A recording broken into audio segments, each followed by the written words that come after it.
구약 성경이 말하는 예배란 샤하, 하나님 앞에 완전히 굴복하고 엎드리는 것이라고 설명을 드렸습니다. 신약 성경이 말하는 예배인 프로스퀴네오는 그분의 주권을 온전히 인정하는 모습이라고 했습니다. 종이 주인 앞에 나아가 엎드려서 그 발에 입을 맞추는 것처럼 상대방의 주권을 온전히 인정하는 태도가 곧 신약 성경이 말하는 예배라고 말씀을 드렸습니다. 그러므로 예배자란 주님 앞에 굴복하고 주님의 주권을 인정하면서 사는 사람이라고 말씀을 드렸죠. 로마서 12장 1절과 2절에는 예배에 관해서 우리에게 아주 중요한 말씀을 들려주고 있습니다. 이 두 절 말씀을 제가 한번 읽어보겠습니다. 그러므로 형제들아, 내가 하나님의 모든 자비하심으로 너희를 권하노니 너희 몸을 하나님이 기뻐하시는 거룩한 산 제물로 드리라. 이는 너희가 드릴 영적 예배니라. 너희는 이 세대를 본받지 말고 오직 마음을 새롭게 함으로 변화를 받아 하나님의 선하시고 기뻐하시고 온전하신 뜻이 무엇인지 분별하도록 하라. 이 1절 말씀에 등장하는 산 제물이라는 표현은 역설적인 조합입니다. 살아있다는 말과 제물이라는 말이 어울리지 않기 때문이죠. 그러나 이 역설적인 조합이 의미하는 바는 이 시대의 경향, 이 세대의 흐름에 관하여서는 제물과 같이 죽고 하나님의 뜻에 대해서는 살아있도록 하는 것입니다. 영적인 예배란 바로 그와 같이 하나님의 뜻을 거스르는 이 세대와 세상의 흐름은 거부하고 하나님의 뜻은 온전히 받아들여서 순종하는 것이라고 말씀을 드렸습니다. 오늘 본문 느헤미야서에도 이와 같은 예배의 회복, 또 예배자로서의 회복에 대한 이야기가 나오고 있습니다. 느헤미야는 일반 역사에서 말하는 페르시아, 성경 안에는 바사라고 표기된 그런 나라에 살던 사람입니다. 느헤미야 1장 1절 말씀을 보면 그는 이스라엘 사람이었지만 바사 제국의 수도였던 수산궁에서 일하는 관리였습니다. 그리고 그것도 고위직을 말하는 왕의 술관원으로 궁궐에 있었다고 말씀하고 있습니다. 세상에서는 성공한 사람이었고 부러울 것이 없어 보이는 인물이었죠. 그런데 이런 느헤미야를 슬프게 만드는 일이 있었습니다. 그것은 다름 아닌 예루살렘의 형편이었습니다. 그들이 내게 이르되 사로잡힘을 면하고 남아있는 자들이 그 지방 거기에서 큰 환난을 당하고 능욕을 받으며 예루살렘 성은 허물어지고 성문들은 불탔다 하는지라. 이 소식을 들은 느헤미야는 며칠 동안이나 울었고 또 금식하며 기도를 했습니다.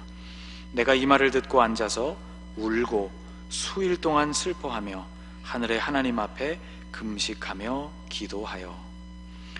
그런 느헤미야의 기도와 간구는 약 4개월 동안이나 계속되었고 마침내 아닥사스다 왕에게 그 예루살렘의 형편을 아뢰 기회를 얻게 됩니다.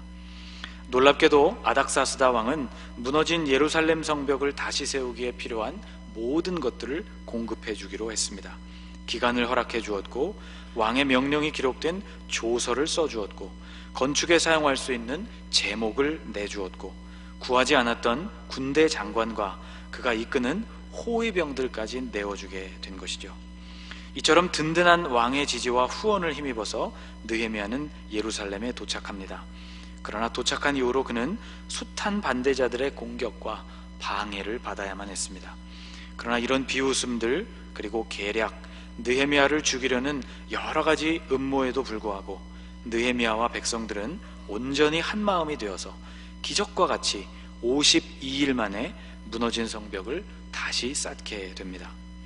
예루살렘은 참으로 오랜만에 그렇게 원래의 모습을 갖추게 되었고 그곳으로 귀환한 백성들은 조상들이 대대로 살던 본인들의 성읍을 찾아가서 그곳에 정착하게 됩니다. 그런데 성경을 읽어보면 그 일 이후에 놀라운 일이 벌어졌습니다. 흩어져서 비로소 평안한 때를 맞이하고 그들의 조상들이 살던 성읍에서 살던 그들이 다시 모이게 되었기 때문이죠. 느헤미야 8장 1절에 이렇게 말씀을 기록하고 있습니다. 이스라엘 자손이 자기들의 성읍에 거주하였더니 7째 달에 이르러 모든 백성이 일제히 수문 앞 광장에 모여. 그들이 모인 곳은 수문 앞 광장이었습니다. 수문은 남동쪽 시혼샘으로 나가는 성문을 말하는데, 모든 것이 완벽하게 마무리되고 각자의 고향을 찾아 정착해 있던 백성들이 왜 갑자기 모이게 되었을까? 이것이 굉장히 궁금합니다. 이 8장 1절 말씀을 가만히 살펴보면 그들이 모인 이유는 하나님의 말씀을 듣고 그리고 그 말씀을 배우기 위함이었습니다. 이것은 누가 시켜서 모인 것이 아니었고 자발적으로 이루어진 일이었습니다. 성회, 거룩한 모임을 위해서 이스라엘 백성들이 스스로 모인 일은 이스라엘 역사에서도 매우 드문 일입니다. 모인 그들은 학사 에스라에게 특별한 일을 청하게 되었습니다. 학사 에스라에게 여호와께서 이스라엘에게 명령하신 모세의 율법책을 가져오기를 청하매라고 1절 뒷부분이 되어 있죠. 그들은 에스라에게 모세의 율법책을 가져오기를 청했습니다. 하나님의 명령이 기록된 그 책을 가져오라고 청한 이유는 거기에 기록된 하나님의 말씀을 듣기 위해서였습니다. 에스라는 거기서 하나님의 말씀을 읽어가기 시작했습니다. 3절 말씀입니다. 수문 앞 광장에서 새벽부터 정오까지 남자나 여자나 알아들을 만한 모든 사람 앞에서 읽음에 뭇 백성이 그 율법책에 귀를 기울였는데, 말을 알아들을 수 있는 사람은 모두 참석하여서 그 말씀에 귀를 기울였고 그 모임은 새벽부터 시작해서 정오까지 이어졌습니다. 5절 말씀을 보면 하나님의 말씀을 펼칠 때 모든 백성들은 자리에서 일어섰다고 기록하고 있습니다. 에스라가 모든 백성 위에 서서 그들 목전에 책을 펴니 책을 펼 때에 모든 백성이 일어서니라. 하나님의 말씀의 권위를 인정한다는 의미로 자리에서 일어섰던 것이죠. 그리고 6절 말씀을 보면 에스라가 위대하신 하나님 여호와를 송축하며 모든 백성이 손을 들고 아멘 아멘 하고 응답하고 몸을 굽혀 얼굴을 땅에 대고 여호와께 경배했다고 기록되어 있습니다. 여호와 하나님을 송축할 때 백성들은 손을 들고 아멘 아멘으로 응답했다고 기록되어 있습니다. 이 6절 말씀에 드러나 있는 그들이 들었던 손이라는 단어는 히브리어 야드입니다. 히브리 사람들에게 손을 뜻하는 야드라는 말은 한 사람의 존재, 그의 능력, 그리고 그가 가진 명성, 모든 것을 의미하는 신체의 기관입니다.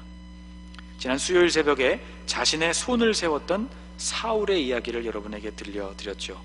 하나님께 불순종하여서 버림받은 왕이었던 사울도 자신의 존재를 드러내려고 할 때 손을 세웠다고 성경에 기록되어 있습니다. 사무엘이 사울을 만나려고 아침에 일찍이 일어났더니 어떤 사람이 사무엘에게 말하여 이르되 사울이 갈멜에 이르러 자기를 위하여 기념비를 세우고 발길을 돌려 길갈로 내려갔다 하는지라. 바로 여기에 나오는 기념비라는 단어가 히브리어 성경에는 야드, 손이라고 되어 있습니다. 사울의 불순종 때문에 하나님은 사울을 세우신 것을 후회하셨고 선지자 사무엘은 그 온 밤이 새도록 근심하며 부르짖어 기도하던 바로 그날 사울은 오직 자신의 존재를 드러내기 위해서 기념비, 그의 손을 세웠던 것입니다. 그러니까 오늘 본문에서 이스라엘 백성들이 손을 하나님 앞에 들고 아멘 아멘으로 응답했다는 말은 바로 그들의 모든 존재를 다 들여서 말씀 앞에 전심으로 반응했다는 뜻입니다. 또 그들은 몸을 굽혀 얼굴을 땅에 대고 여호와께 경배했다고 기록하고 있습니다. 바로 이런 경배의 모습, 성경에서 예배라고 번역된 히브리어 샤하가 바로 본문에 사용된 경배라는 단어입니다. 그들은 자신들의 모든 것을 들여서 하나님을 하나님으로 인정하면서 그분의 말씀 앞에 엎드렸던 것이죠. 예배가 회복되고 있었던 것입니다.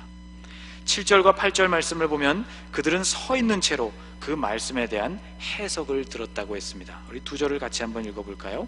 예수아와 바니와 세레비아와 야민과 악굽과 사브대와 호디야와 마아세야와 그리다와 아사랴와 요사밧과 하난과 블라야와 레위 사람들은 백성이 제자리에 서 있는 동안 그들에게 율법을 깨닫게 하였는데 하나님의 율법책을 낭독하고 그 뜻을 해석하여 백성에게 그 낭독하는 것을 다 깨닫게 하니. 아멘. 백성들이 그 말씀의 의미를 깨달을 수 있도록 여러 사람들이 도움을 주었는데 그 일은 모든 백성이 제자리에 서 있는 동안에 진행이 되었다는 것입니다. 하나님을 송축하는 일에 손을 들고 아멘으로 응답하고, 몸을 굽혀서 얼굴을 땅에 대며 하나님을 하나님으로 인정하는 샤하, 경배를 하나님 앞에 올려드리고, 서서 말씀을 듣고 그 말씀에 대한 해석을 듣는 이 모든 시간 동안 이스라엘 백성들 안에는 놀라운 변화가 일어나게 되었습니다. 9절 말씀을 보면 이스라엘 백성들은 울었다고 했습니다. 백성이 율법의 말씀을 듣고 다 우는지라. 그들이 울게 되었던 몇 가지 이유가 있었습니다. 우선 성전과 성벽이 재건된 그곳에서 다시 하나님의 말씀이 낭독되고 해석되는 것을 들으니 벅찬 감격이 그들의 마음속에서부터 올라왔기 때문이고, 또 지나간 역사, 현재 그들이 당하고 있는 이스라엘의 환난이 하나님의 그 말씀에 순종하지 않은 결과, 곧 예배자로서의 실패였다는 사실을 말씀을 통해서 다시 깨닫게 되었기 때문입니다. 그동안 이스라엘 백성들은 오랜 포로 생활을 했고 예루살렘으로 이주한 이후에도 위협을 감수하면서 성벽을 쌓느라 하나님의 말씀에 귀를 기울이기가 어려웠습니다.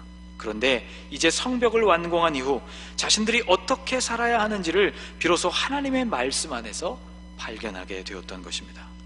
전무후무한 자발적이고 뜨거운 성회가 그곳 수문 앞 광장에서 펼쳐졌습니다.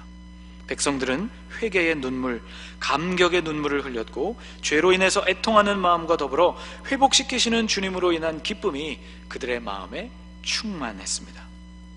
느헤미야와 에스라 그리고 레위 사람들은 울고 있는 백성들을 이렇게 위로했습니다. 백성이 율법의 말씀을 듣고 다 우는지라.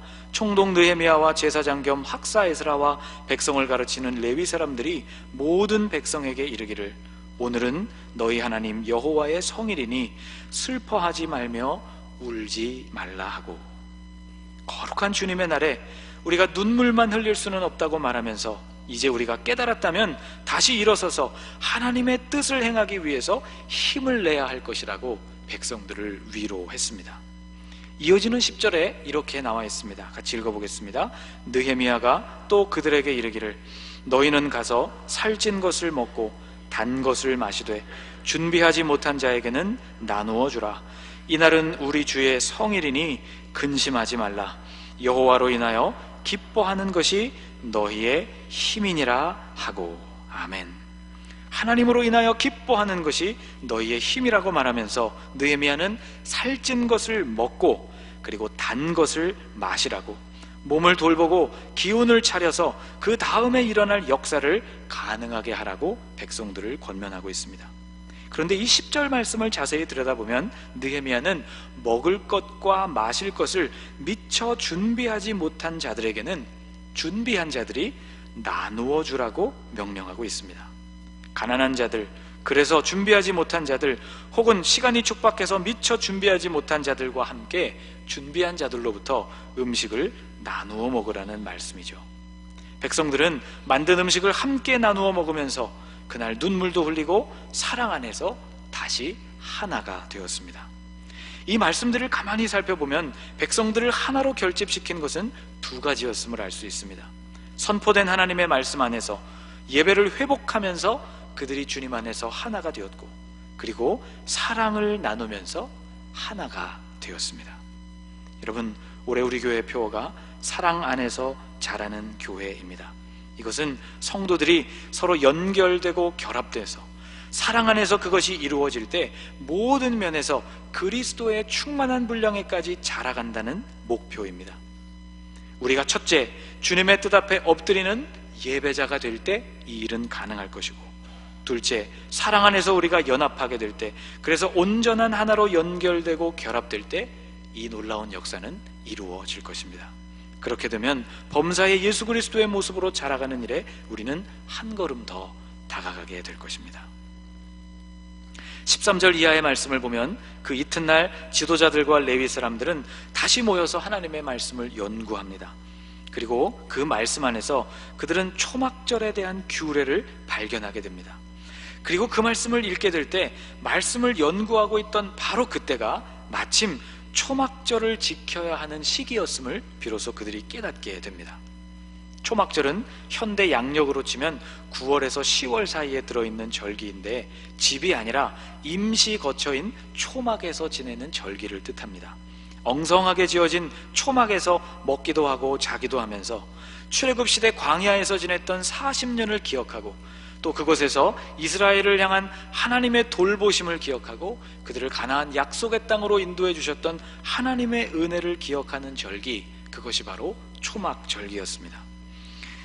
이 말씀을 읽으면서 그들은 지금이 그 초막절기를 지킬 때가 되었다는 것을 깨닫고 그들은 당장에 초막절기를 지키기로 했습니다.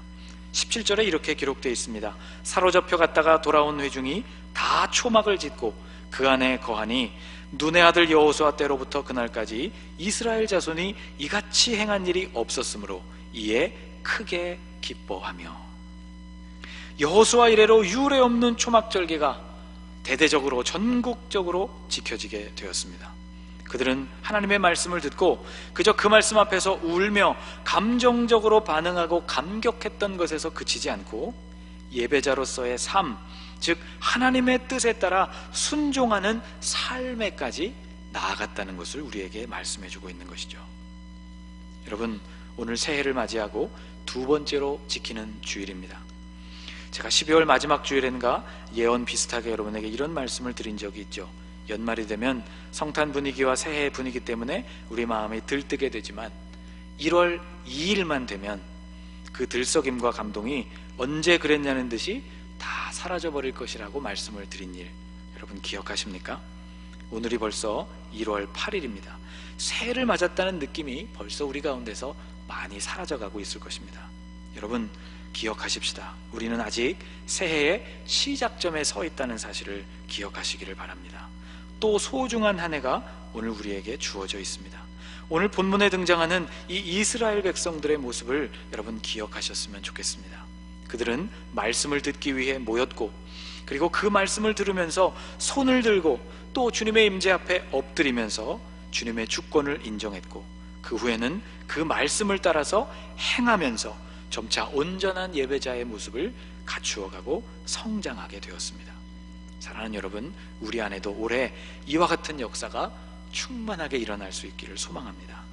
주님의 말씀과 그분의 임재 앞에 온전히 엎드리는 예배에 성공하는 한 해가 되시기를 바라고, 이어지는 우리의 삶에서도 주님의 뜻을 분별하고 그 뜻을 행하는 온전한 예배자가 되실 수 있기를 축복합니다. 그리고 우리 서로 나누는 사랑의 분량에 있어서도 충만해져서 그래서 우리가 모든 면에서 그리스도의 장성한 분량에까지 자라나는 한 해, 예배자로 주님 앞에 서게 되는 복되고 거룩한 한 해가 되실 수 있기를 주님의 이름으로 축복합니다. 기도하겠습니다. 하나님, 우리 자신들이 어떻게 살아야 하는지를 주님의 말씀에서 찾는 자들이 되게 하여 주옵소서. 살아있고 운동력이 있는 주님의 말씀이 오늘 우리가 어떻게 살아야 하는지에 대한 지침이자 우리를 살게 하는 능력임을 깨닫게 하여 주옵소서. 하나님, 말씀 앞에 서는 일이 우리에게는 어느덧 일상이 되었습니다. 자칫 주님의 말씀의 소중함을 잊어버리고 가볍게 여기기도 쉬운 것을 보게 됩니다. 주님, 매번 주님 앞에 설 때마다, 그 말씀 앞에 설 때마다 경외심을 가지고 주님의 말씀 앞에 엎드리고 손을 들어 응답할 수 있도록 우리의 심령을 붙잡아 주옵소서. 손을 들어 주님을 찬양하고 또 주님 앞에 엎드려 경배하며 말씀을 듣고 울었던 이스라엘 백성들과 같이 오늘 우리의 삶을 살게 하여 주옵소서. 또 들은 말씀대로 행했던 이스라엘 백성들과 같이 오늘 우리도 주님의 뜻을 우리의 삶으로 행해가는 온전한 예배자들이 되게 하여 주셔서 날마다 거듭나고 주님의 장성한 분량에까지 이룰 수 있는 하나님의 자녀들로 축복하여 주옵소서. 예수님의 이름으로 기도하옵나이다. 아멘.